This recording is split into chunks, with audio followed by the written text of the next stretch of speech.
On September 11th, 2001, tragedy struck the United States. The world watched in horror as nearly 3,000 Americans were left dead in New York City, Arlington, Virginia, and Shanksville, Pennsylvania. After this day, millions of Americans would never be the same. Now let's backtrack and start from the beginning. In these pictures, you see the Twin Towers, which were briefly the world's tallest buildings, before they were destroyed and fell to the ground on September 11th. The Twin Towers were a part of the World Trade Center complex, located in the financial district of New York City. They were built on April 4th, 1973, and stood for 28 years, 5 months, and 7 days. Some of the most unique aspects of the Twin Towers were that they stood taller than both the Empire State Building and the Eiffel Tower, and each had a total of 110 stories.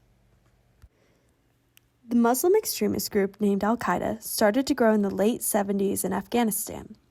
The group believed in Islamic fundamentalism and slowly began to gain support from other Islamic regimes as they fought against the atheist Soviet Union alongside the Taliban. At the center of Al-Qaeda was their leader, Osama bin Laden. When the Gulf War started, Osama bin Laden offered to support the Saudi Arabian government. The Saudi government turned bin Laden down and instead allowed U.S. troops to be stationed in their country. To Osama bin Laden and the rest of the Muslim fundamentalists, letting U.S. troops be stationed in the states sacred to Islam was insulting and horrific. From there, he declared war on the United States. Osama bin Laden planned multiple smaller bombings on the U.S. embassies in foreign countries. They started to plan the most infamous coordinated suicide attack in the heart of the United States, New York City. Now let's break down the events on the morning of 9/11. It all started at 5:45 a.m.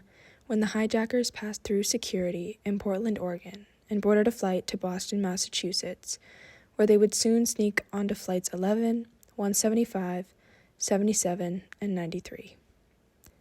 At 7:59 a.m., Flight 11 took off from Boston to Los Angeles with 11 crew members, 76 passengers, and 5 hijackers on board.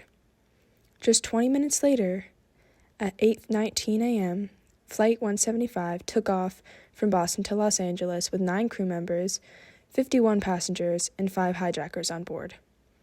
Just 1 minute later, American Airlines Flight 77, en route to Los Angeles, took off from Washington, D.C. with 6 crew members, 53 passengers, and 5 hijackers. At 8:24 a.m., a hijacker attempting to communicate with passengers unintentionally contacted air traffic control, alerting controllers to the attacks, and shortly after, they were able to alert the military. At 8:42 a.m., San Francisco-bound United Airlines Flight 93 took off from Newark following a delay. 7 crew members, 33 passengers, and 4 hijackers were on board. Just 4 minutes later, at 8:46 a.m., Flight 11 crashed into floors 93 through 99 of the North Tower. Holy shit!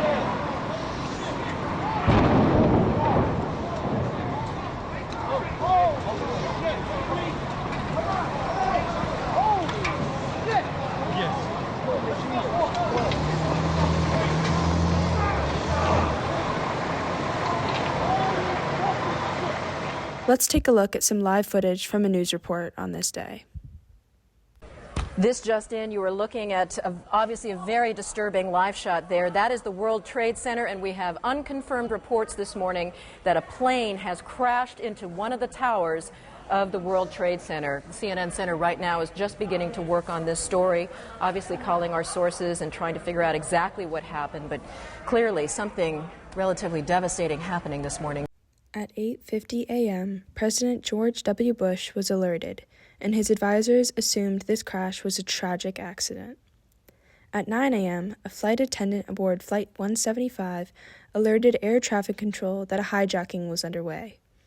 At this point, government officials, news reporters, and the rest of the world realized this was not a tragic accident. It was a terrorist attack. A short 3 minutes later, Flight 175 crashed into floors 77 through 85 of the South Tower.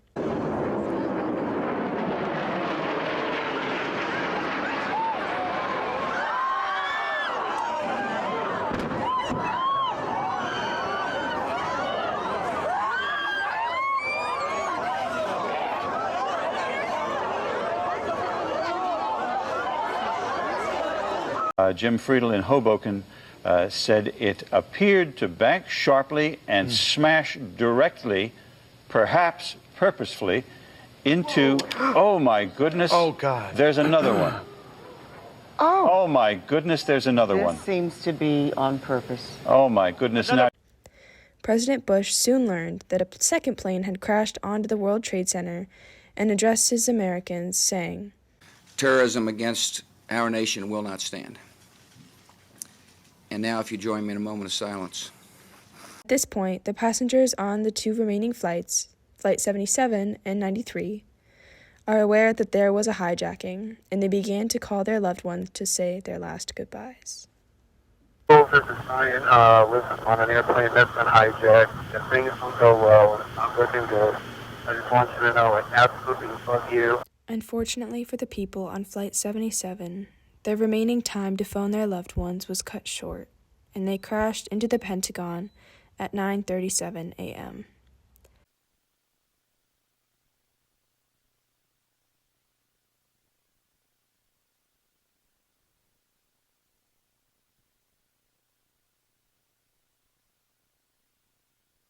This crash and fire killed 59 people on the plane and 125 people on the ground.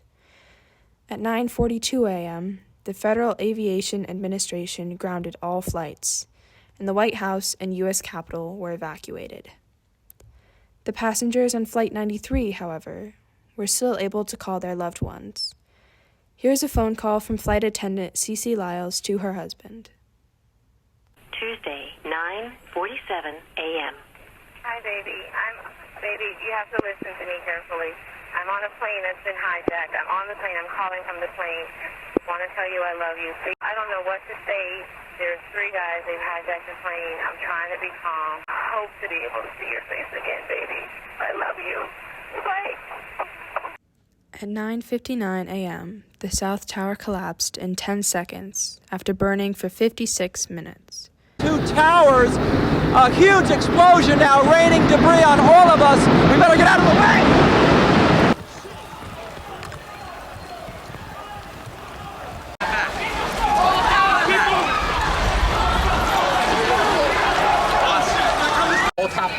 And then the smoke, all of a sudden I seen the smoke fall. I was standing next to the lieutenant, and all of a sudden I couldn't see him. We were under the building. More than 800 people in and around the building were killed. 4 minutes later, Flight 93 crashed in Shanksville, Pennsylvania, after the passengers and crew stormed the cockpit with a fire extinguisher, sending the plane headfirst into a downward spiral. The 40 passengers and 5 hijackers perished. It is rumored that Flight 93's intended target was the White House or U.S. Capitol, so this act of sacrifice and courage saved so many lives. At 10:28 a.m., the North Tower collapsed after burning for 102 minutes. And in Washington, the trade centers here in New York have been hit by airplanes. In Washington, there is a large fire at the Pentagon. The Pentagon has been evacuated. And there's, you can see, perhaps the second tower, the front tower, the top portion of which is collapsing.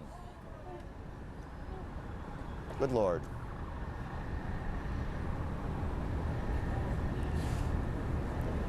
There are no words.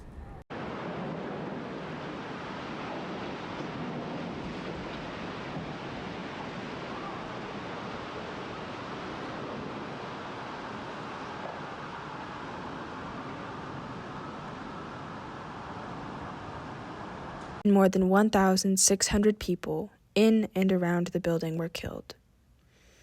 That night, at 8:30 p.m., President Bush addressed the nation from the White House. Today our nation saw evil, the very worst of human nature, and we responded with the best of America. America and our friends and allies join with all those who want peace and security in the world, and we stand together to win the war against terrorism. Not only were the Twin Towers demolished, but 5 other buildings in the World Trade Center complex suffered immense damage when the Twin Towers collapsed. Throughout this devastation, however, people showed up for their community. thousands of volunteers came to clean the destruction up, and on May 30th, 2002, the last piece of the World Trade Center steel was ceremoniously removed. Even though this sense of unity connected Americans, people still shared a strong sense of anguish. 9/11 struck a new type of fear into the American people on what could happen to their country and opened their eyes to more international relations. Because 9/11 was televised and could be filmed on phones from the people who were at the site of the attack, it helped spread the fear and terror around the United States. It was unlike any attack on the United States. Watching clips from the attack and news reports, we can start to understand the confusion circulating from the event. People did not know when it would end, how many people were going to die, and they certainly could not predict that the building would collapse and claim so many more lives. 9/11 impacted the very core of American culture. On 9/11, we were humbled. Most Americans saw their country as being untouchable, especially from third world countries. There was also a drastic impact on Americans' economy after 9/11. For example, a few days after the attacks, a survey showed that 71% of adults felt depressed, 49% had difficulty concentrating, and about 35% had trouble sleeping. Even though the attacks caused a huge wave of depression over many people, a 63% majority of Americans said they couldn't stop rewatching the news coverage of attacks. It was traumatizing and frightening. Throughout the fall of 2001, many Americans said that they were somewhat worried about another attack. Even a year later, many adults said that they were very concerned or afraid. Fear was widespread in the years following the terrorist attacks. The attacks on 9/11 not only shaped the United States' response to terrorist attacks, but also the entire world's response. It shaped the United States immigration policies when Bush passed the Homeland Security Act, which increased funding, immigration deportation, and enforcement increased dramatically. The government turned to local officers into immigration agents. Prejudice, hate crimes, and racial discrimination also grew after 9/11. Since September 2001, the U.S. Department of Justice reports that more than 800 hate-related incidents targeting Muslim, South Asian, and Arab people have occurred across the country. The 9/11 attacks on the World Trade Center, the Pentagon, and the plane crash of Flight 93 have had the strongest effect on Americans. For those who are old enough to remember, it is especially impossible to forget.